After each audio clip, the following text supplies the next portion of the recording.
So let's start with the main sections. First off, the admin dashboard, which would be your homepage. So clicking on the top left logo, it always brings you back here. On screen, you'll see the overall numbers of users. You can see, it is always under the mentioned total users, broken down by approved, not approved, or either pending and not verified. Below that, it can be, you can see the buttons, overall products, assets, which was divided by bonds, shares, collectibles, transactions, and cases. Clicking on view more next to those heads would be leading you to the pages, the sections themselves of the app. Showcasing obviously the connection to it. It takes you to the users tab. So, you've got them on the sidebar on your left side of the screen. So same for products as well. So more details sends you straight there onto the app. The products section, this is where you manage shares, bonds, and collectibles, and collectively what we call assets. Each has its own subsection. So in this case, smart shares, here you have your 4 tabs, which would be overview, share details, share ledger, and shareholders ledger. So let's go in order. Overview gives you a general snapshot of your shares, which we can customize via backhand if preferred. You can see how much has been raised, the current round, the status, the sales method, and number of shareholders into your camp. The share price for this round is displayed as well. Below, you'll find a chart that shows share distribution, the total sold shares, the unsold ones, the total raised this round, and the shares left for sale. Further down, you're going to find a price chart that is a graph trends that for which shares increases across rounds, right? So this is just a detailed graph of how the evolution of your share has been evolving over the course of the development of your firm. All right, so let's dive into the share details section. This is where you'll find all the details about the current shares that are available for purchase and active. For those are marked green and for easy spotting for sure. You'll see something like a version or round window with up to 10 cards displayed. And when you click into one of these, you'll get a closer look at the issuer details. And you need to remember that this is who's issuing or selling the shares, along with other key information we talked about earlier. Now, if you're just starting out, in this case, this section might be empty for you, and you'll see a create share prompt. This is where you'll enter all the data about the shares and the issuer. And once you've filled that out, it gets sent to us for any sort of approval. So just let us know when it's ready. We'll review it, approve it, and then boom, your sale goes instantly live. And once approved, you'll see a setup like the one we have now on the screen. Look here, you'll notice 3 little dots next on a top banner where you're seeing share details. You click on those and you get the options edit and remove. So if something changes over the course of time, like the bank details, it can be a document or info about the round itself, you just hit edit, make your updates, and select send for review down below. So if you see that properly, so you're going to see a new version that pops up next to it in a pending state with your updated data. Now, if you want to start a completely new round with different issuer details, so in this case, here's what to do. You go on the issuer section in top right, where we showed you before, you can update the data there directly, like the corporate name or other permanent informations.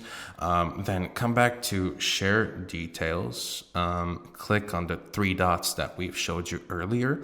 On the existing share, choose edit and input all the new details. So any changes you make at the start automatically updates in the documents generated below, like the contract, the invoice itself, the certification, and the term sheets that get attached to the shares themselves. So you got to keep in mind that changing terms or shares for the new round doesn't just really affect the current one. So once the new round and changes are approved by us, the old round stops in this case and moves to the archive and becomes, in this case, what we call inactive. So next to the shared details section, when we passed overview and shared details, you get to share ledger.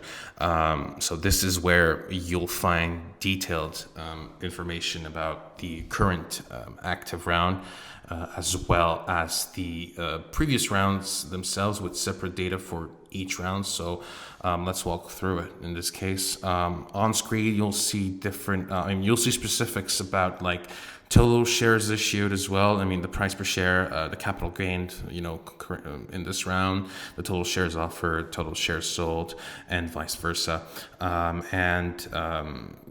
And you get the status for each round that is currently active and finished, again, whether it's active, completed, or even archived. So you can also view the number of shareholders per round as well. You're going to see, again, the total shares sold and the total shareholders in this situation.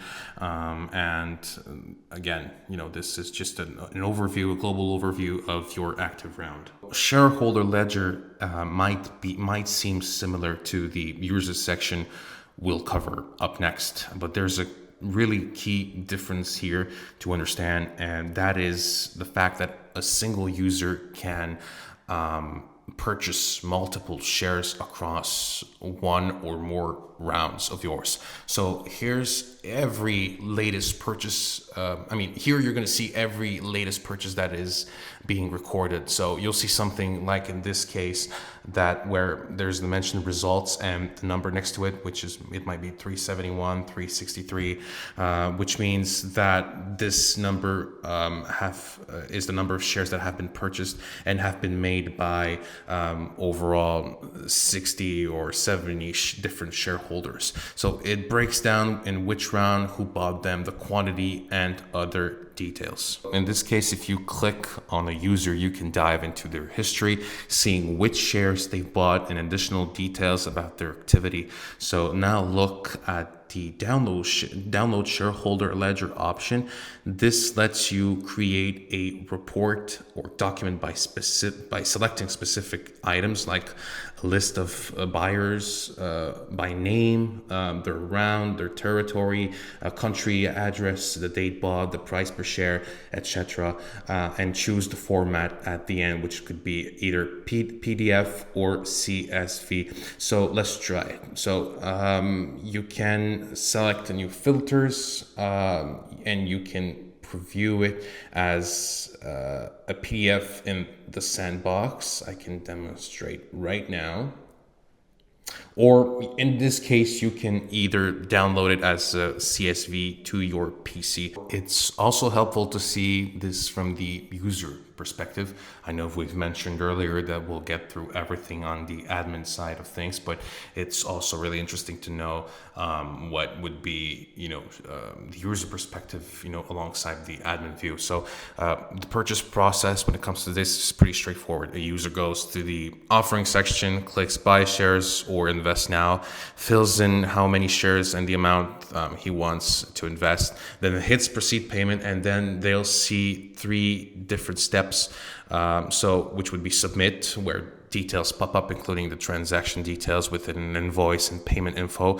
The transfer goes live for the bank process, and finally it auto appears in the app once you as the admin approves it, for the transaction and the shares to appear into the CRM system and on his also profile. So on my end, after they submit, it shows up as pending in the transactions section with details. You wait for the bank information details when the transaction is complete. And if everything checks out, I go to that same transaction, choose approve, and add the transaction date. And then boom, the shares are automatically sent to their portfolio in the app. If there is an issue in this case, you can reject it. So that's the flow from both sides, both perspectives, from the admin point of view and the user point of view.